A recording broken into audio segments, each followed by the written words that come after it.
Hey ho Pop Gengs! Siapa yang tidak mengenal Apple?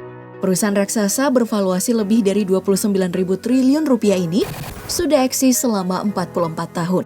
Namun, nilai fantastis perusahaan dan juga perjalanan panjang tidak menjadi garansi bahwa Apple ini gak pernah mengalami kegagalan. Setidaknya, Apple udah sering mengalami kegagalan. Harga gak masuk akal, hingga apps modern yang gak berfungsi baik. Nah, untuk info selengkapnya bisa kamu saksikan di video berikut ini, produk gagal Apple. Tapi sebelum lanjut, jangan lupa klik subscribe dan aktifkan lonceng notifikasimu agar bersama kita terus berbagi info menarik dari Daftar Populer.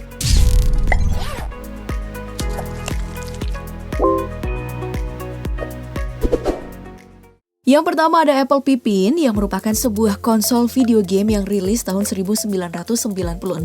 Nah, jadi Apple ini menggandeng Bandai untuk membuat Pippin demi memenangkan kompetisi konsol game.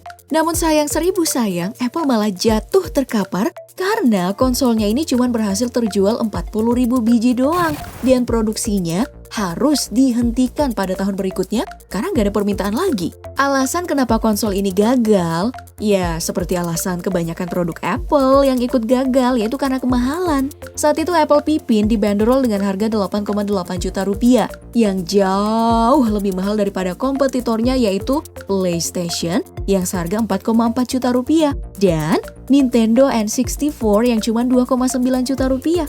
Harga ini memang gak masuk akal sih jika mengingat bahwa Apple itu gak punya pengalaman dalam dunia konsol game.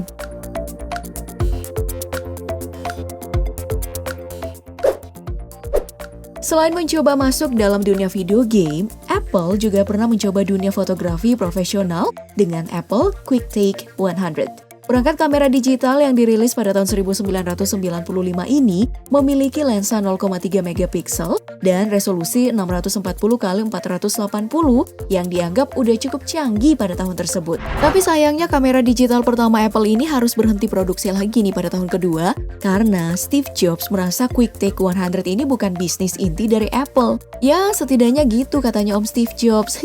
Namun banyak yang mengatakan kalau kegagalan QuickTake 100 terdapat pada harganya yang mahal, yaitu 10,6 juta rupiah.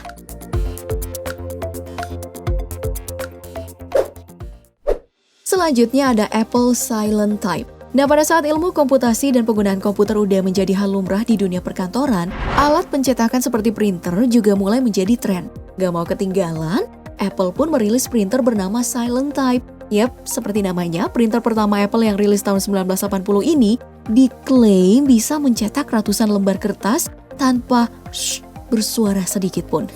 Nah, karena keunggulan tersebut dianggap menakjubkan, maka perusahaan besar ini menghargai Silent Type seharga 7,9 juta rupiah. Ya, tentu aja harga tersebut cukup tidak masuk akal dan sekali lagi menjadi kegagalan Apple dalam menjual barang dagangannya. Bahkan hingga hari ini, Silent Type masih menjadi salah satu printer termahal sepanjang sejarah. Selain kegagalan karena harganya yang mahal nih, Apple juga pernah loh gagal karena malfungsi pada produk-produknya.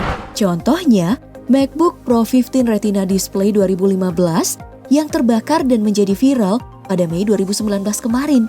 Jadi, ini berawal dari postingan DJ bernama White Panda di Twitter yang memperlihatkan MacBook Pro-nya terbakar. Hal ini pun kemudian direspon beberapa pengguna MacBook Pro sejenis yang mengaku juga mengalami hal yang sama. Melihat berita ini makin memanas, pihak Apple melakukan klarifikasi dan juga ganti rugi pada seluruh pelanggannya. Mulai dari mengadakan ganti unit hingga memberikan kompensasi kesehatan jika ada pengguna yang terluka. Menurut pihak Apple, kebakaran yang terjadi karena baterai MacBook jenis tersebut merupakan baterai yang mudah terbakar. Nah, karena kasus ini, bahkan beberapa penerbangan hingga sekarang melarang MacBook Pro 15 Retina Display 2015 dibawa oleh penumpang. Wah.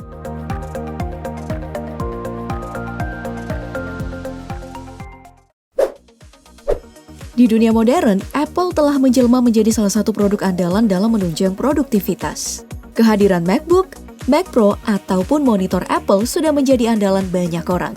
Sayangnya, Apple biasa menambahkan gimmick yang gak terlalu guna dengan harga selangit yang malah membuat Apple dicemooh sama publik.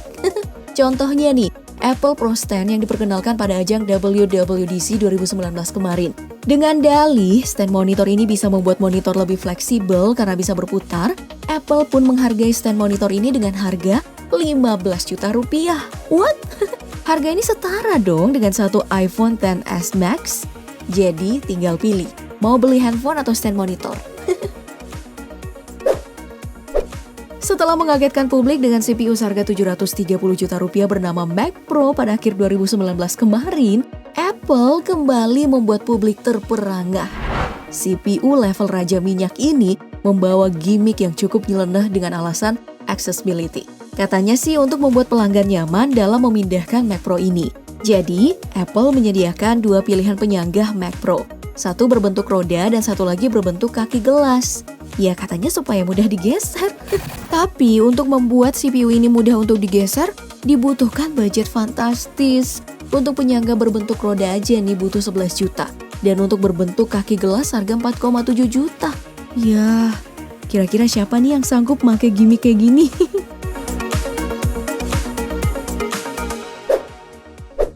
Well, produk gagal terakhir Apple adalah Apple Maps.